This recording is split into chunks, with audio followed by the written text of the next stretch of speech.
começamos semana passada uma série de mensagens que a gente tem falado sobre a questão da decisão, o poder da decisão. Na verdade, nós temos sim muito poder em nossas decisões e por isso devemos estar sempre atentos naquilo que nós decidimos. Hoje eu quero falar sobre decisões com você aí. Quero convidar você que abra sua Bíblia lá em Mateus capítulo 28. Nós vamos ler dois versículos que ali estão, versículos 19 e versículo 20. Mateus 28, versos 19 e 20.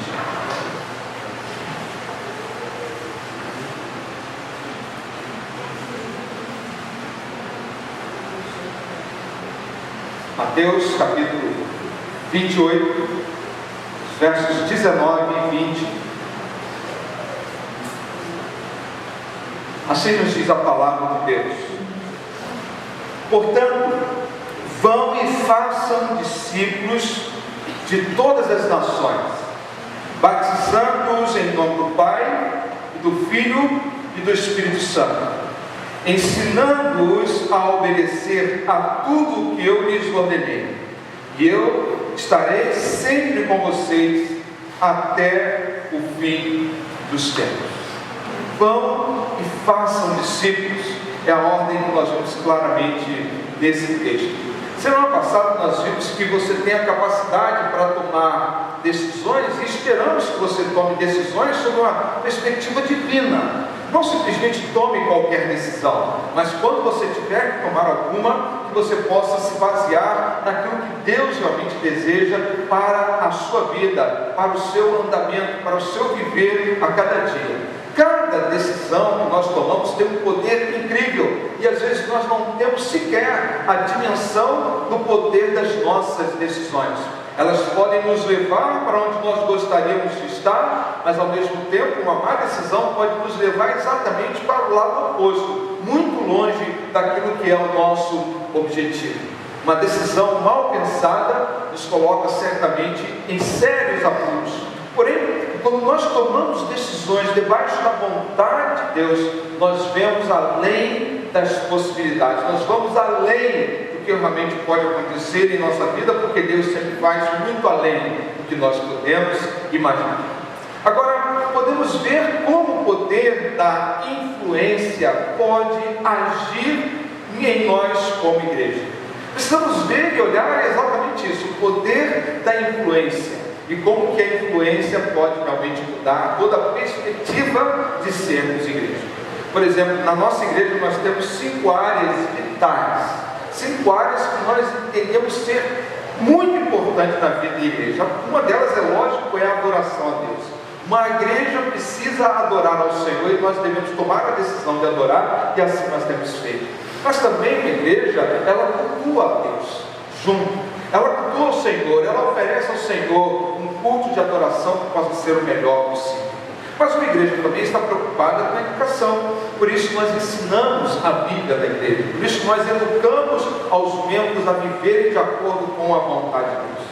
Sobretudo quando nós olhamos para a Bíblia e entendemos a palavra de Deus, nós vamos ver que há um sacerdócio cristão em cada um de nós. Essa é a 4ª área da igreja que nós precisamos entender, é a área do serviço cristão. Todo crente, todos nós que somos salvos em Cristo Jesus, precisamos entender e nos encaixar na parte de servir ao Senhor e uns aos outros. E por fim, talvez a área mais vital da igreja seja a área da evangelização.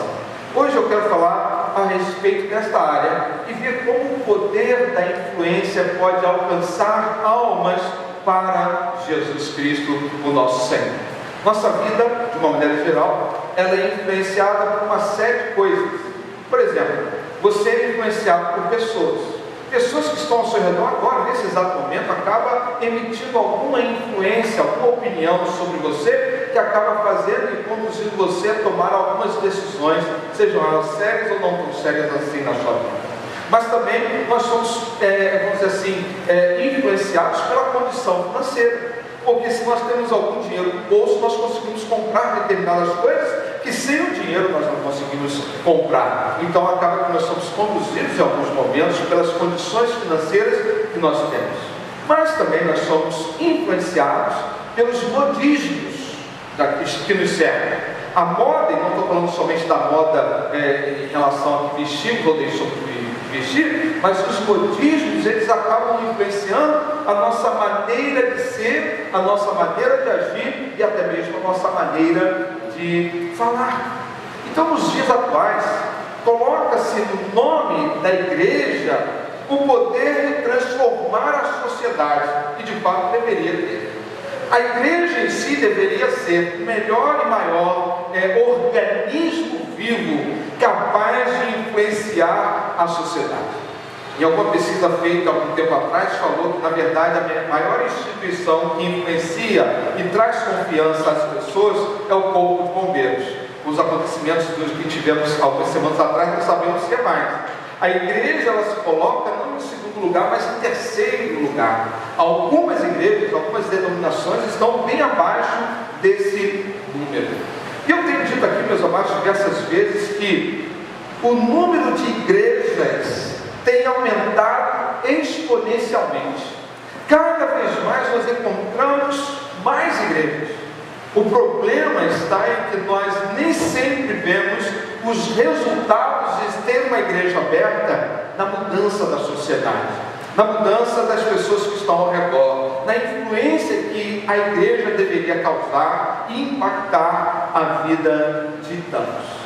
Para você entender um pouco melhor o que eu estou dizendo, ouça esse exemplo de um pastor do bairro de São Pedro em Vitória. Ele disse que há tantas igrejas nesse bairro que chega a ter uma do lado da outra e muitas na mesma rua. Talvez se associe muito à nossa experiência aqui no nosso bairro. É verdade, uma igreja ao lado da outra, muitas na mesma rua.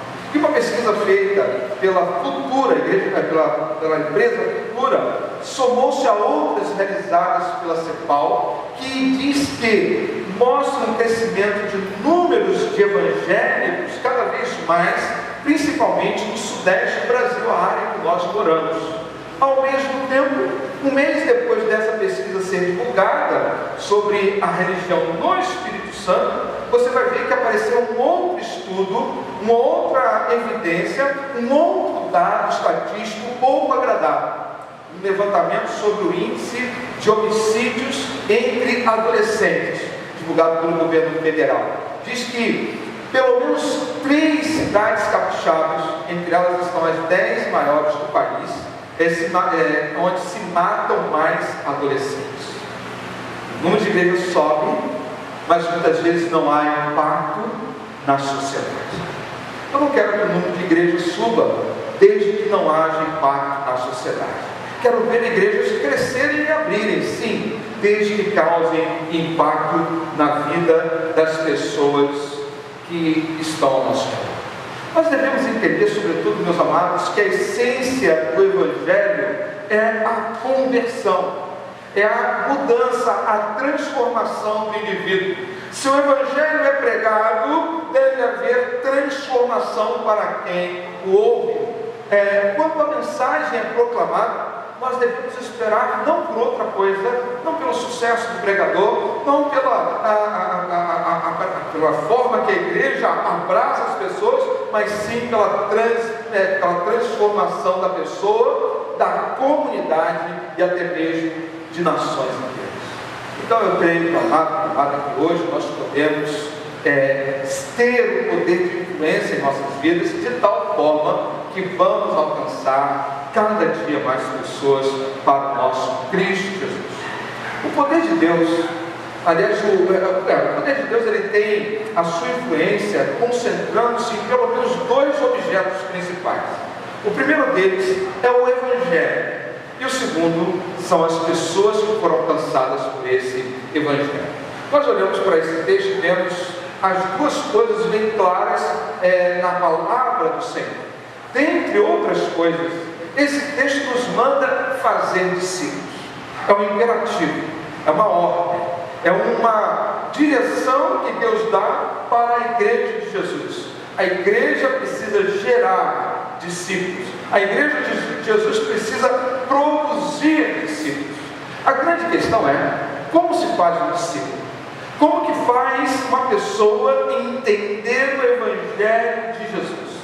No comando de Jesus, nesse comando de Jesus de fazer discípulos, nós vemos o que devemos fazer, mas talvez temos dificuldades em entender como devemos fazer. O que nós sabemos? Precisamos fazer discípulos. Mas como fazer discípulos? Nós olhamos para Jesus e devemos aprender com as suas atitudes. Devemos aprender a forma, o método que Jesus usava para alcançar pessoas.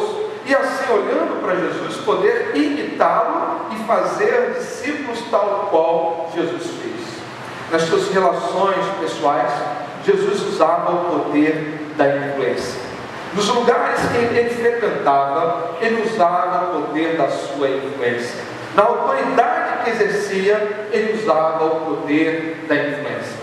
E que outro poder, então, poderíamos nós utilizarmos, senão o poder da influência?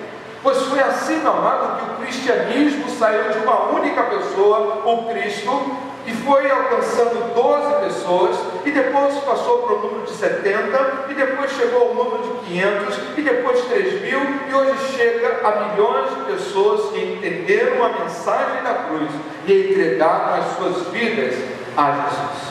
Então, as boas novas são o Evangelho na sua mais alta capacidade de influenciar pessoas.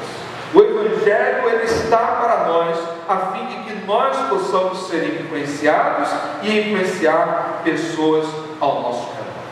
Então, se são dois os objetos da influência, vamos olhar primeiro, por exemplo, para o poder do Evangelho. Nos dias tão sombrios que nós vivemos, nos dias tão difíceis que nós atravessamos, uma boa notícia sempre será muito bem-vinda.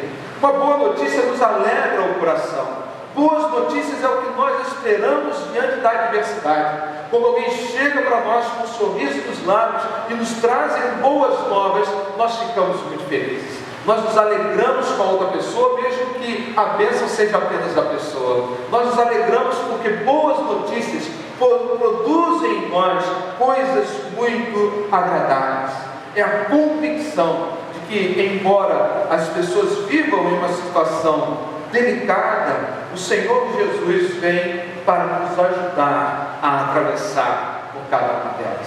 Esse é o poder do Evangelho. Nesse ponto, algo além das expectativas humanas precisa entrar em operação. Algo que vai além do entendimento humano, porque o Evangelho não se constitui ou não se realiza por causa através de pessoas, mas sobretudo pelo poder do Evangelho que está por trás das pessoas. Mas quando se fala em poder, os nossos pensamentos geralmente se dirigem para, por exemplo, algumas ações corruptas que vemos em nosso país, alguns abusos de poder que ocorrem em algumas organizações, algumas ações duras e complexas que acontecem ao nosso redor. De fato, pessoas usam o poder muitas vezes para seu benefício próprio, muitas vezes para trazer para si algo que lhes satisfaça. Porém, o poder que estou falando, ele tem a capacidade de fazer justiça, e a justiça de Deus se cumprir numa sociedade corrupta, independente daquilo que elas fazem, a sociedade faz. Então, o Evangelho, ou no Evangelho, está além da capacidade humana. Nós, por mais que possamos estudar a Bíblia, não conseguimos dimensionar o tamanho do poder que há no Evangelho. É aquilo que Deus faz para aqueles que creem nesse poder. É a manifestação de Deus para aqueles que acreditam.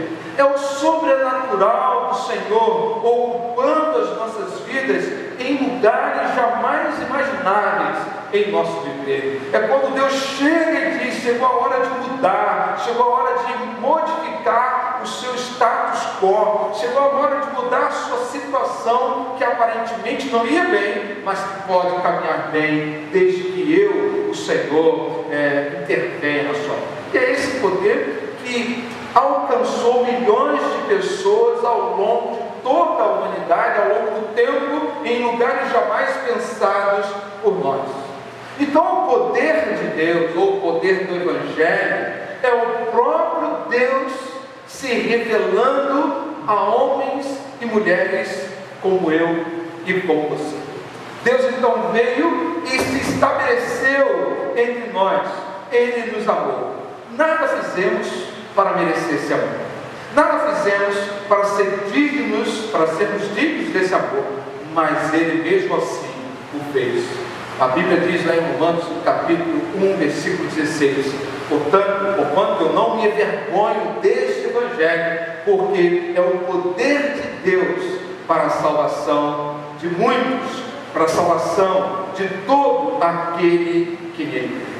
Então, quando nós olhamos para o Evangelho, precisamos entender que esse Evangelho é a demonstração do amor de Deus vindo em direção a pessoas como eu e você, que muitas vezes andamos cegos e sem direção, que não conseguimos entender o processo da vida, que não sequer temos um controle sobre aquilo que nos vai acontecer daqui a alguns momentos. E o amor de Deus então vem para nós, para nos conduzir por lugares mais seguros e mais agradáveis. Agora, o Evangelho também é a vida que ganha muito mais sentido quando Deus está em nós. Meu amado, minha amada, muitos de vocês aqui já aceitaram Jesus como seu Salvador, e agora você olha a sua vida antes de Cristo e veja como é.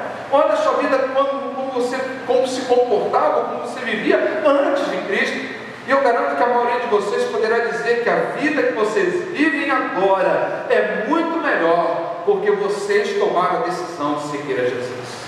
Eu olho para trás da minha vida e não me satisfaço ou não fico de saudosismo por nada que passei antes de ter Jesus em meu coração. Mas hoje eu olho para a minha vida e vejo que aquilo que Cristo fez é a dádiva do Senhor em minha vida.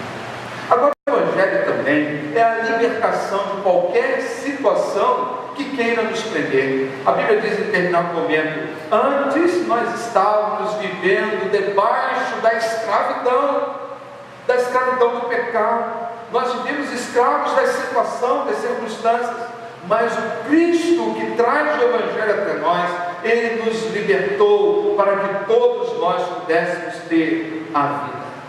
E o Evangelho, por fim, também é a salvação de todos os que antes já estavam condenados por causa do pecado. Toda a humanidade foi condenada ao pecado. Porém, através do Evangelho, nós conseguimos a absolução, a salvação daquilo, do efeito que o pecado traz na vida de qualquer pessoa. Por isso, nós somos salvos por meio da fé, e isso não vem de ninguém, vem através de Jesus, de Deus e do poder do Evangelho. É isso que o Evangelho então faz, meu amado, daquele que se entrega a Jesus. Quando nós nos damos a Jesus, esse poder vem exclusivamente de Deus para cada um de nós, alterando todas as áreas da nossa vida, transformando-nos para sermos aquilo que Deus deseja que nós de fato sejamos. Simplesmente Deus olha para as pessoas como eu e você e decide nos colocar em uma nova condição. E Ele decide colocar-nos em uma nova situação, muito melhor do que aquela que nós vivíamos até então. Nesse caso, é o poder do Evangelho atuando na vida de cada um de nós. Nos tornamos, então, por causa do poder do Evangelho, canais da graça de Deus pelo poder de Jesus em nós. Então, grande objeto da influência é o Evangelho de Cristo. Mas, ao lado desse poder do Evangelho, está uma segunda coisa que nós não podemos deixar de considerar: é o poder do cristão. Sim, o cristão tem poder. O poder do cristão é o poder da influência. Quando Jesus volta-se para aqueles discípulos e fala: vão, ide, portanto, e façam discípulos de todas as nações, eu creio que ele estava acreditando no poder da influência dessas pessoas. Então eu e você, meu amado, podemos influenciar o meio em que estamos. Mais do que isso, através da nossa influência, nós podemos alterar a situação que nós encontramos até o momento. Então, o poder do cristão é quando nós entendemos que porque um dia nós fomos mudados, podemos também mudar os que estão ao nosso redor, levando o Evangelho da graça, o poder do Evangelho, juntando com o poder de influência do cristão, nós conseguimos então ir fazer discípulos, demonstrando assim aquilo que cada um de nós podemos realizar. Hoje, no encontro de oração às 18 horas, nós estivemos orando exatamente por isso. Eu pedi para que cada pessoa pensasse em uma pessoa do nosso conhecimento que ainda não tem Jesus em seu coração. E ali, naquele momento, nós podemos entregar a vida dessas pessoas nas mãos do Senhor, nas mãos de Deus, que pode salvar essa pessoa. É assim que as palavras de Jesus ganham sentido para mim. É assim que essa palavra que diz ir e fazer discípulo realmente ganha sentido. E como igreja do nosso Senhor Jesus, nós devemos ser revestidos desse poder. Então olhe para trás e veja, agora mesmo eu falei que há poder no Evangelho. Há poder no Evangelho, é um poder sobrenatural. Agora eu acabo de dizer também que há poder no cristão. O poder que há no cristão é o poder da decisão de influenciar. O poder da decisão de fazer com que, onde quer que ele esteja, haja algum tipo de influência. Por quê? Porque o próprio Deus é quem nos revestiu desse poder. Lá em Lucas, no capítulo 24, versículo 49, diz: e eis que sobre vós envio a promessa do meu Pai, ficai porém na cidade de Jerusalém, até que do alto sejais revestidos de poder. Naquele momento a igreja do Senhor precisava estar reunida, porque o Senhor iria se manifestar para eles, revestindo-os de poder. Os versos então casam muito bem com Atos capítulo 1, versículo 8. Tanto Lucas quanto Mateus casam perfeitamente com Atos 1,8, que diz: contudo recebereis poder ao descer sobre vós o Espírito Santo, e sereis minhas testemunhas, tanto em Jerusalém, como em toda a Judéia e Samaria, e até os confins da terra. Então Deus, o próprio Deus, nos revestiu de um poder sobrenatural, para que eu e você sejamos testemunhas por onde quer que estejamos. E é o que nós devemos fazer. Devemos testemunhar os atos de Jesus em nossas vidas. Devemos falar para as pessoas o que Cristo tem feito ao nosso redor. Atos capítulo 4, versículo 20 diz: pois não podemos deixar de falar daquilo que nós temos visto e ouvido. É um desafio para a igreja, é um desafio para cada um de nós, que nós devemos realmente falar do amor de Jesus, falar do poder do Evangelho, falar da salvação, falar de Cristo Jesus, para que as pessoas ouçam e creiam. As nossas bocas se abrem para falar de tantas coisas, na verdade. A nossa boca, ela está constantemente trabalhando, falando. Chega um momento que precisamos decidir o que sairá dos nossos lábios. Precisamos determinar o que sairá da nossa própria boca. Eu quero lembrar você que a boca, ela fala o que o coração está cheio. Se nós estamos cheios de nada, a nossa boca nada falará. Agora, quando nos enchemos de Deus, falaremos do poder de Deus que emana através de nós. Então eu tenho certeza, meu amado, que quando nós começamos a buscar a Deus, quando nós nos enchemos de Deus, nós também falaremos de Deus para todas as pessoas que estão ao nosso redor. Você, meu amado, pode influenciar muitas pessoas com as suas atitudes e com as suas palavras. Você pode estar agora, nesse momento, saindo daqui com o desejo de fazer isso para alguém. Contar para alguém a história da sua vida. Contar para alguém o que Cristo fez com você em algum momento, ou talvez até mesmo nessa noite. Falar e dizer para as pessoas, com as suas atitudes e com as suas palavras, daquilo que Deus fez sobre a sua vida. Alguns de vocês podem até começar a duvidar dessa palavra. Porém, eu quero trazer um exemplo para você, que a própria palavra de Deus nos dá. O exemplo do profeta Isaías. Isaías é um homem boca suja. A Bíblia diz isso. Se você abre lá no capítulo 6 do livro de Isaías, você vai ver que ele fala: eu sou um homem que fala besteira o tempo todo. Eu sou um homem que fala coisas que não deveria falar. Eu sou uma pessoa que fala coisas demais. Da minha boca só sai besteira. Talvez ele, quem sabe, só falasse coisas indecentes, ou palavrões, ou coisas desse tipo. Mas um dia Deus chegou perto dele e as coisas ficaram muito quentes. Porque quando Deus chega perto de alguém, a área esquenta, o negócio pega fogo, a situação fica assim, aflita, quente. E foi o que aconteceu com Isaías. O texto diz que ele gritou e falou: socorro, ai de mim, eu estou perdido. Porque ele sabia que não havia relação entre a vida que ele continuava tendo e a presença de Deus. Ele sabia que as suas atitudes não eram condizentes com aquilo que Deus gostaria para a sua vida. Então ele fala: eu estou perdido, eu sou um homem de lábios impuros e vivo no meio de um povo de lábios impuros, eu vivo ao redor de pessoas que só falam besteiras, e os meus olhos viram a Deus. Os meus ouvidos ouviram o Senhor dos Exércitos. Eu estou agora na presença de Deus, eu não deveria estar de fato aqui. Aí Deus, no mesmo instante, mandou que um anjo descesse, e ele tinha uma brasa de carvão em suas mãos, e a ordem de Deus é: toque nos lábios de Isaías. E o anjo fez exatamente isso, tocou nos lábios de Isaías, e a partir de então Isaías se tornou uma grande testemunha das maravilhas de Deus. Então aconteceu com Isaías, pode acontecer comigo e com você também.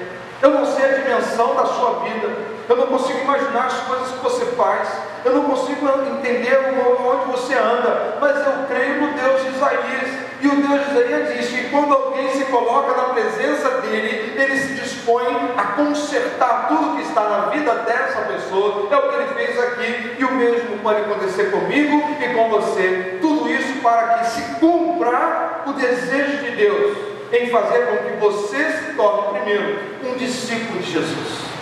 Essa é a primeira questão. Eu preciso ser um discípulo de Jesus, e a consequência de eu ser um discípulo de Jesus fará com que eu entenda a ordem de Jesus quando disse: e de fazer outros discípulos. Você consegue imaginar isso, amado? Se eu fosse traduzir esse versículo, eu pensava da seguinte forma: é pegar você e colocar numa máquina de xerox e apertar o botão 1, 2, 3, 5, 10, 50 vezes. Você ia se agradar quando você viria lá atrás. É você criar uma cópia de você mesmo. É você entender que o discípulo faz discípulo. É que o discípulo, ele produz discípulo, gera discípulo, e que nós precisamos entender isso. Eu falei há pouco no grupo de oração, falando o seguinte, que nós precisamos falar como Paulo disse, e Paulo disse: sede meus imitadores como eu sou de Cristo. E nós precisamos fazer exatamente isso. Eu espero que todos vocês possam imitar-me, porque eu sou discípulo de Cristo, e espero que as pessoas que estão ao seu redor também possam fazer a mesma coisa, porque você é discípulo de Jesus. E discípulo, então, usa o seu poder de influência para levar pessoas a Cristo. Então, dois objetos dessa situação. O primeiro é o poder do Evangelho. Quanto a isso, você não detém o direito autoral. O direito é todo de Deus. Deus gerou as boas novas, Deus trouxe as boas novas, Deus ofereceu as boas novas. Mas junto a isso está o poder de influência do discípulo. E você é o discípulo. Então você tem o poder de tomar a decisão de começar a influenciar o seu meio em que você está. Eu quero fazer uma pergunta para você hoje. Quais são os seus círculos de influência? O que eu chamo de círculo de influência? Quais são os seus amigos, por exemplo? Ou quais são os seus familiares? Ou ainda, quem sabe, as pessoas do seu trabalho? Ou quem são os seus amigos, os seus colegas de classe? Eu digo para você, aí está o seu círculo de influência. Todos nós temos pelo menos um círculo de influência. Geralmente temos mais, mas pelo menos um círculo de influência nós temos. E eu quero dizer para você que esse é o lugar que precisamos começar a exercer influência para a transformação, para levar transformação ao nosso mundo, para levar transformação à nossa rua, aos nossos vizinhos, ao nosso bairro, à nossa cidade. Precisamos causar impacto no nosso círculo de influência. Era isso que Jesus procurava fazer, nada além disso. Ele simplesmente quis influenciar pessoas nos seus círculos de relacionamentos. Por exemplo, Jesus em determinado momento se aproximou de pessoas pescadoras, pessoas que pescavam, a fim de, quando se juntasse a ele, pudessem não mais pescarem peixes, mas pescarem almas. Outro exemplo, ele chegava junto de gananciosos e ensinava como que gananciosos poderiam repartir os seus bens entre as pessoas que estavam ao seu redor. Um outro exemplo, ele se aproximava de mulheres e homens carentes de amor e derramava sobre eles o verdadeiro amor de Deus. O que é isso senão causar impacto, causar influência nos seus círculos de relacionamento, nos seus círculos de influência? O discípulo, ele faz exatamente aquilo que o seu mestre fez. E Jesus influenciou o mundo para que o mundo cresça em Deus. O que você acha que eu e você também devemos fazer? Toda vez que negligenciamos o ir por todo mundo e fazer discípulos, meus amados, nós também estamos negligenciando o ser discípulo de Jesus, porque ser discípulo de Jesus é fazer exatamente aquilo que o nosso mestre fez. E hoje mesmo você pode decidir começar a influenciar pessoas com o Evangelho de Jesus Cristo. Sim, você pode, basta que você creia. Eu creio. Você pode colocar lutas e dificuldades, você pode colocar problemas de tempo, você pode colocar problemas de dicção, você pode falar sobre a sua timidez, mas lembre o que Deus fez com Isaías. Deus tocou na vida de Isaías, dizendo: eu quero que você seja o que eu desejo que você seja. Agora, a decisão foi de Isaías.